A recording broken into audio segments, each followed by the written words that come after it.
Au-delà du fait de nous faire passer un bon moment, la saga de jeux vidéo Zelda aborde un panel très élargi de thèmes et surtout, elle fait passer des messages.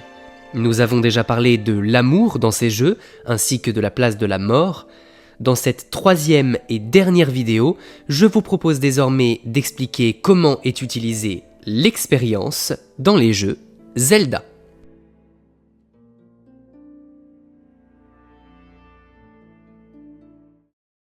L'expérience se définit comme l'ensemble des connaissances et compétences que l'on acquiert au fur et à mesure de notre vécu.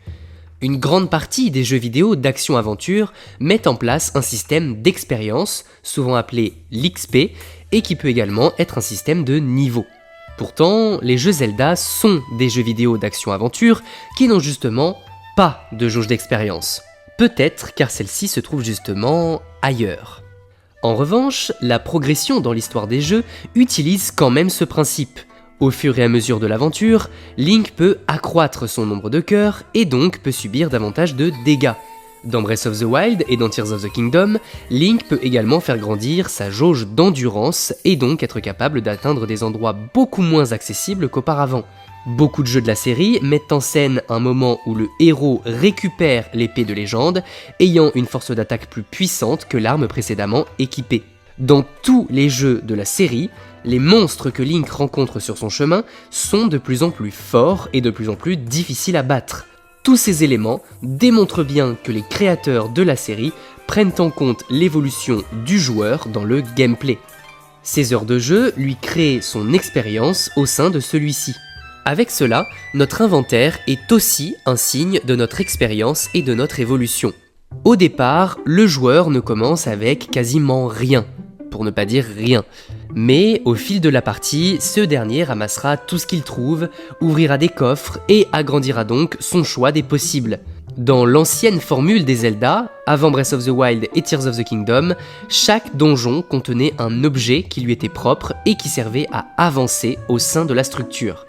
Certains passages du jeu remettaient en place des moments où ces objets étaient utiles, rendant alors vraiment un sentiment d'avancée et de progression.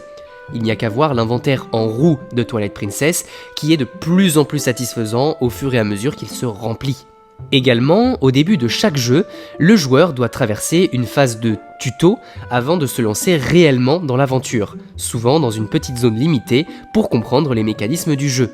Le village Kokiri dans Ocarina of Time, le village de Toll dans Twilight Princess, la cité d'Hyrule dans The Minish Cap, le plateau du Prélude dans Breath of the Wild, j'en passe et des meilleurs. Bref, Link évolue au fil de l'histoire, autant dans ses compétences que dans son inventaire, et il représente bien l'expérience du joueur au fil de sa partie. Ce n'est d'ailleurs pas pour rien que le nom de Link signifie « lien » en anglais. Il est le lien entre le joueur et le jeu. Cependant, le terme « expérience » s'entend aussi comme les leçons que l'on tire de notre vie et est donc lié au fait de grandir. Et le joueur n'est pas le seul à tirer des bénéfices de son expérience. En effet, les créateurs de la série aussi se servent de leur évolution et de leurs apprentissages. Chaque jeu de cette série est unique en son genre et ses créateurs s'inspirent des choses déjà établies dans les jeux précédents afin de créer les prochains. On peut prendre l'exemple de Skyward Sword qui avait beaucoup divisé les fans pour plusieurs raisons, telles que la maniabilité, l'aspect trop linéaire de l'histoire ou encore les zones du jeu trop fermées et cloisonnées. En s'intéressant aux interviews des créateurs, nous pouvons remarquer que ceux-ci ont grandement pris en compte les remarques des joueurs pour changer leur façon de créer un jeu. C'est ce qui donnera par exemple Link Between Worlds, où les joueurs peuvent effectuer les donjons dans l'ordre qu'ils souhaitent, ou encore Breath of the Wild, qui est une ode à l'exploration et au monde ouvert. Les remarques des joueurs ont été entendues, les créateurs ont su en tirer des leçons. En parlant de Breath of the Wild, il a justement servi à changer l'expérience des joueurs et à en prendre un nouveau tournant dans l'histoire de la saga. Pour beaucoup de fans, l'ancienne formule des jeux Zelda était trop dépassée et surtout presque redondante au fil des épisodes. Breath of the Wild a donc pris un contre-pied total et semble être un pari plutôt réussi pour ses créateurs. C'est d'ailleurs ça qui fait l'essence même des jeux Zelda, la pluralité des mécanismes et des jeux mis en place. À la fin de chaque histoire, nombreux sont les joueurs qui finissent par lâcher une larme, car c'est une véritable et grande expérience qui vient de se terminer. Il nous est alors possible de parler de l'expérience au sens symbolique du terme et d'en aborder les apparences qu'elle prend dans nos vies à tous. L'expérience, c'est aussi ce qui fait qui on est aujourd'hui. Nous sommes tous le résultat de nos expériences passées, auxquelles viendront s'ajouter nos expériences futures. Notre passé a construit notre présent, et notre présent construit notre futur. Nous disions tout à l'heure que le nom de Link signifiait « lien » en anglais.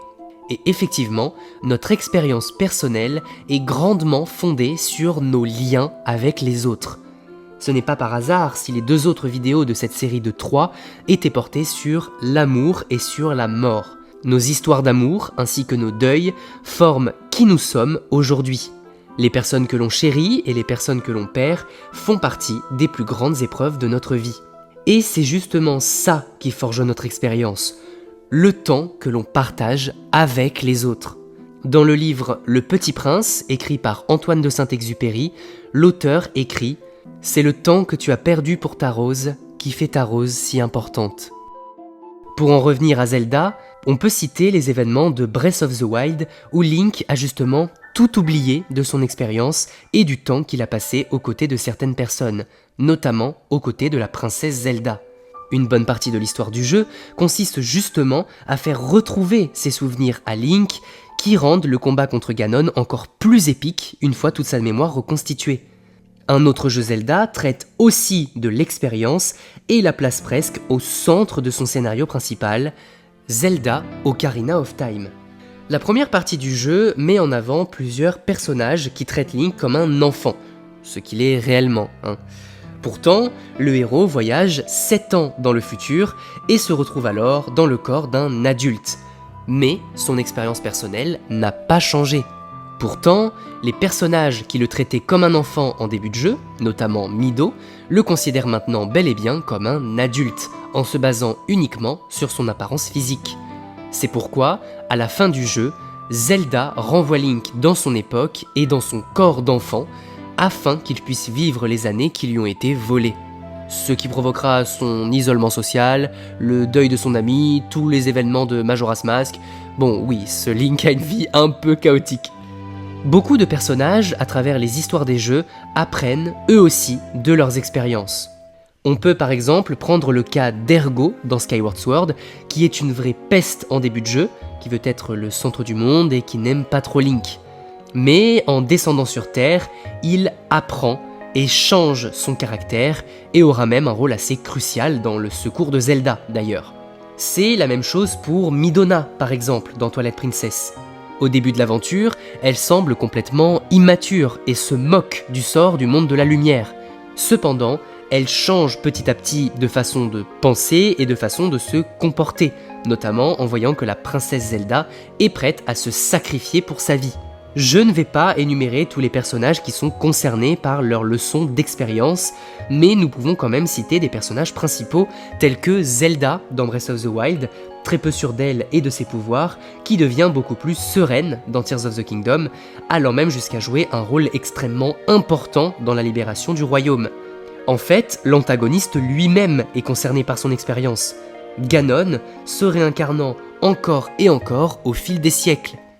Si vous vous demandez aujourd'hui qui vous êtes, la seule réponse à cette question est « vous êtes vous ». Il n'y a pas à chercher plus loin.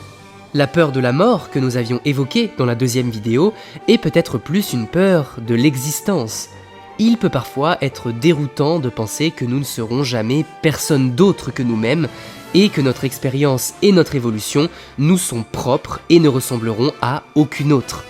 Mais justement, les personnes autour de vous forgent votre expérience et vous faites partie de la leur. Dans plusieurs années, vous serez quelqu'un de différent car de nouvelles choses et de nouvelles personnes seront venues s'ajouter à vos expériences.